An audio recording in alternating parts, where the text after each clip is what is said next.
Tiada sebarang aduan atau laporan diterima melibatkan pemotongan wang bantuan awal persekolahan BAP oleh pihak sekolah sejak ia diagih di seluruh negara bermula 10 Januari lepas. Timbalan Menteri Pendidikan Wong Kah Woh berkata, Kementerian Pendidikan KPM telah memaklumkan agar bantuan RM150 untuk setiap pelajar itu diterima ibu bapa atau murid bagi meringankan persiapan persekolahan. Dalam pada itu, beliau pada sidang media selepas merasmikan Majlis Penyerahan Cek Curah BAP Negeri Perak di SMK Yuk Choi berkata, KPM akan memuktamadkan perincian penyelarasan sistem pendidikan prasekolah yang diputuskan Jemaah Menteri dalam masa terdekat.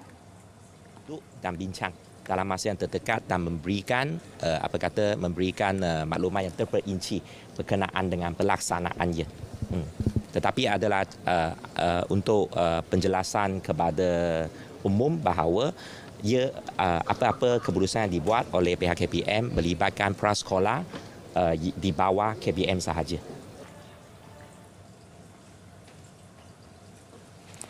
Kejohanan edisi ke-20 Lada Langkawi International Regatta Perdana 2024 yang membuka tirai hari ini di Langkawi mendapat sambutan menggalakkan. Lebih 350 peserta tempatan dan antarabangsa menyertai kejohanan 4 hari tersebut.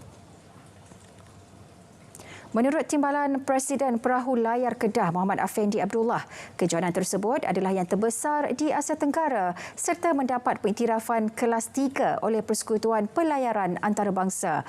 Jelas beliau, Thailand adalah negara paling ramai menghantar peserta bertaraf dunia.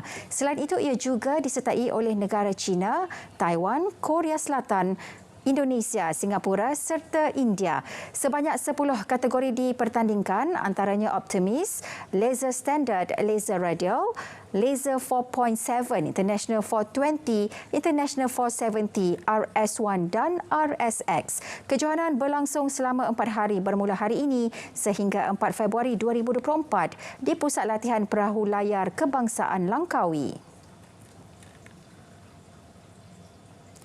Universiti Malaysia Perlis UNIMAP bertanggungjawab dan komited menghasilkan graduan yang beretika dalam melaksanakan tugas selain dapat menyelesaikan masalah dan membuat keputusan penting dalam mendepani pelbagai cabaran serta perubahan persekitaran.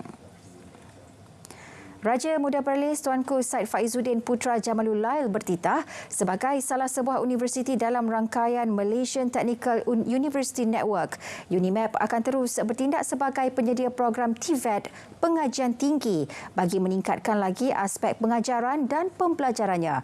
Baginda turut menaruh keyakinan bahawa UNIMAP berupaya merealisasikan agenda pendigitalan TVET dan menjadikannya sebagai antara contoh amalan terbaik oleh universiti di dalam dan luar negara. Demikian titah baginda ketika menyempurnakan penyampaian sumbangan agihan zakat daripada pihak Majlis Agama Islam dan Adat Istiadat Melayu Perlis MAIPS di Surau Universiti Kampus Alampau Putra.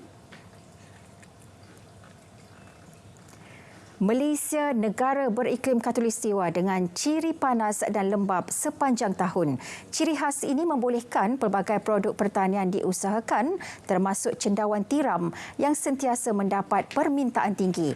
Ikuti laporan Saiful Adri Sabirun di Tapah, Perak menyingkap perjalanan pengusaha di sana. Hasnizat Abdul Wahab dan suami Muhammad Hatta Ali telah lebih 17 tahun mengusahakan tanaman cendawan tiram secara organik. 3 rumah cendawan didirikan di atas tanah dengan keluasan 5 ekar.